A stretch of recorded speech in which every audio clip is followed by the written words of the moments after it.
Então agora vamos continuar nossa revisão, preparação para voos maiores em análise sintática, vendo os termos relacionados ao nome. Os termos relacionados ao nome, como o próprio nome já sugere, né, são termos que se vinculam, sobretudo, ao substantivo. Mas a gente vai ver que existem outros dois nomes também. São eles, então, complemento nominal, adjunta de nominal, dois termos excelentes. Veremos a diferença entre os dois, também muito importante. Os predicativos do sujeito e do objeto, o aposto, e existe um termo à parte, que é o vocativo.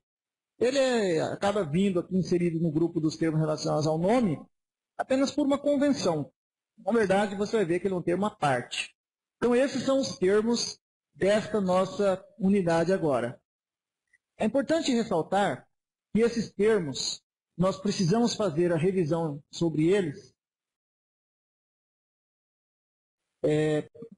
juntando com esse organograma que eu tenho aqui. Veja, observe, o que nós vemos, o que nós estamos vendo desde o início dessa revisão de termos da oração, é enquadrá-los em três grupos. Convencionalmente, a divisão mais seguida para os termos relacionados para os termos da oração são essas aqui, as divisões. Os termos essenciais, os integrantes e os acessórios. Essenciais, nós já começamos, vimos lá, sujeito e predicado, são os termos ditos essenciais. A gente vê que essencial mesmo seria mais o predicado mesmo, porque até chega uma hora em que não tem oração, existe oração sem sujeito, lembra? Mas mesmo com oração sem sujeito, haverá o predicado. Os termos integrantes são o objeto direto, o indireto, o complemento nominal, o agente da passiva e os predicativos do sujeito e do objeto. Os termos acessórios são chamados assim, veja que vai diminuindo a escala. Os essenciais, em tese, são os mais importantes. Os integrantes vêm como forma de complementar, vêm auxiliando de maneira mais efusiva, mais complexa. Eles aparentemente, pelo menos até em tese, eles aparecem como que até exigidos. Nós vemos que há orações, inclusive, que não têm agente da passiva e ela tem sentido completo. Eu digo, a loja foi arrombada de madrugada. Veja, não disse quem arrombou a loja, e mesmo assim a frase está com sentido completo. Então, dizer que o agente da passiva é um termo integrante, e os integrantes são exigidos, é mais uma questão de convenção, tá? Mas, grosso modo, se inclui o agente da passiva neste grupo. Os acessórios recebem esse nome por quê? Porque dão uma ideia de que não são exigidos mesmo. Eles vêm como auxiliares. O adjunto adverbial, o aposto, o adjunto adnominal e o vocativo, que é chamado termo à parte. Bom, é importante, como eu disse desde o início, desde o preâmbulo, da preparação para a gente entrar no estudo da análise sintática, eu disse para você que é importante você fazer essa revisão prévia antes de pegar os temas realmente mais complexos que vão ser cobrados nas provas. Isso aqui é uma preparação para você fazer a sua análise de regência, crase, concordância nominal, concordância verbal, regência nominal verbal, colocação pronominal, pontuação, são assuntos complexos e que exigem esta base. Tá? Nós já começamos vendo juntos. Nós já começamos e temos visto esses termos aqui nas aulas anteriores. Olha, o que está em amarelo é o que já vimos, né? Nas aulas anteriores. Agora faltam os 5 termos, sendo que o complemento nominal e os predicativos estão nesse grupo dos integrantes, que também são relacionados ao nome. O adjunto adnominal e o aposto são termos acessórios e são relacionados ao nome. Entenda que não há diferença, não há incoerência em colocá-los em um grupo ou em outro. Eles são, os adjuntos nominal e o aposto são termos acessórios voltados para o nome. Tá? E os predicativos e os complementos nominal são termos integrantes relacionados ao nome. E o vocativo, eu coloco em verde aqui, porque é um termo à parte, que não se vincula diretamente a ninguém. Muito bem. Lembrando, então, a teoria, antes de a gente partir para certos exercícios. O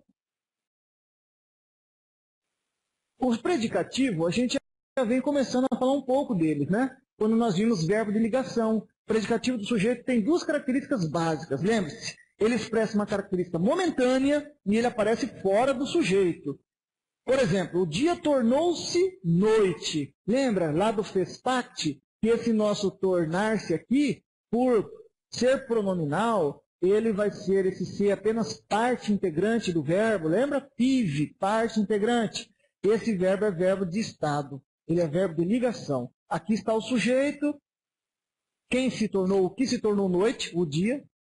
Qual a característica do dia?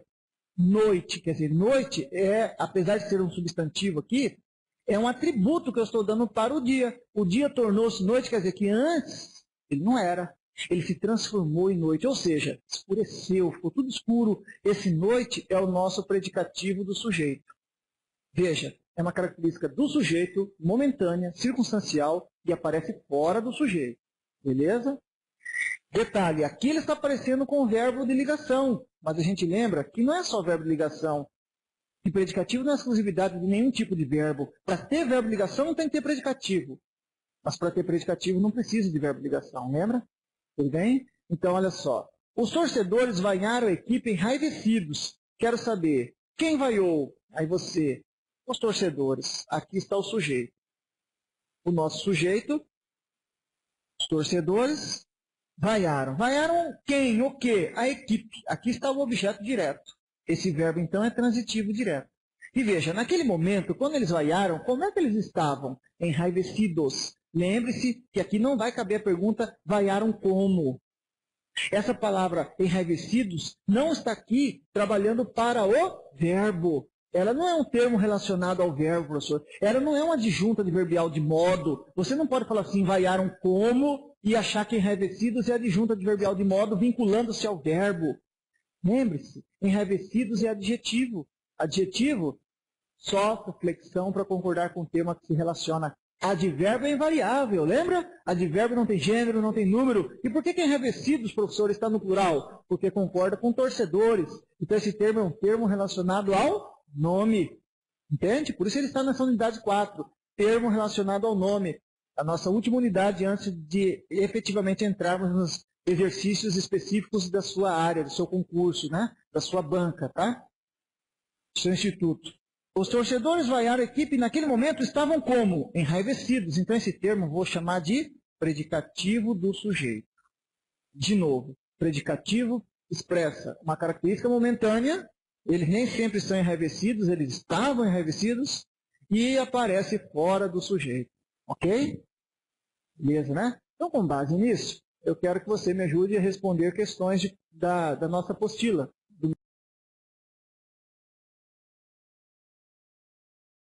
Nosso material